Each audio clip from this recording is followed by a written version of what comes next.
Macmillan Audio presents The Year of Fear, Machine Gun Kelly and the Manhunt That Changed the Nation by Joe Urschel. Read for you by Jeremy Bobb.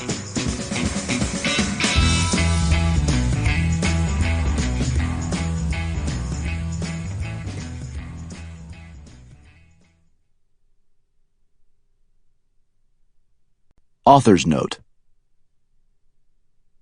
In 1982, shortly after I'd moved to Washington, D.C., I went to visit the Library of Congress's Jefferson Building, one of the city's most gorgeous landmarks, which contains, it is said, the greatest collection of knowledge in the world.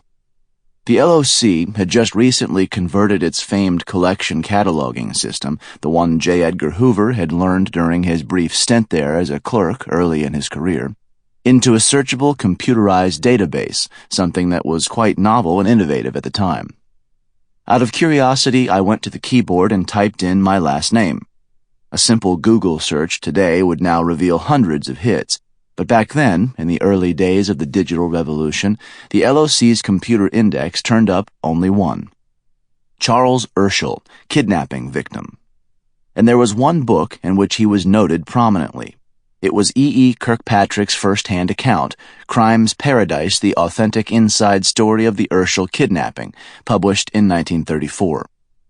I immediately requested the book, and when the librarian pulled it from the stacks, I sat in the LOC's stately reading room and read it cover to cover.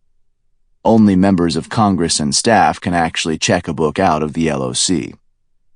I was, of course, transfixed by Kirkpatrick's rendering of a story that could have been the blueprint for a Dashiell Hammett novel. But I was also bewildered that I and most other Americans had never heard of the main character. This was especially embarrassing for me in that I shared his rather uncommon last name, and I'd believed all the Urschels in the United States were related.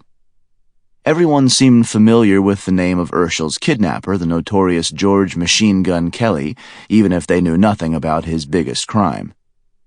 My research ultimately found no American familial connection with Charles Urschel. Our relationship dates back centuries to Germany.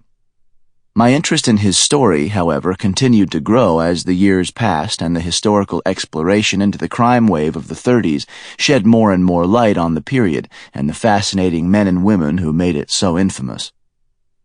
The year of the crime, 1933, saw an extraordinary confluence of events in the country, with unprecedented dust storms inflicting further misery on a population mired in the Great Depression. Franklin Delano Roosevelt swept into office warily eyeing the almost simultaneous election of Adolf Hitler in Germany, while telling his fellow Americans they had nothing to fear but fear itself.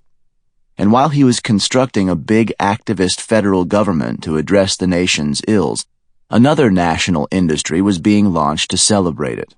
With national radio news networks starting up and wire services and huge regional daily newspapers growing, the mass media as we know it today were bringing the sprawling, unwieldy country together in ways it had not experienced earlier.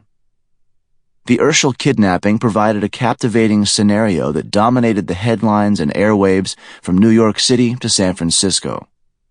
There were those like Roosevelt and J. Edgar Hoover who quickly learned how to use and exploit this pervasive new national megaphone to their own great benefit. There were others like Charles Urschel who shunned and reviled it. Nevertheless, the decisions Urschel made and the actions he took had a profound effect on the course of history, just like the other more famous and infamous men of his time.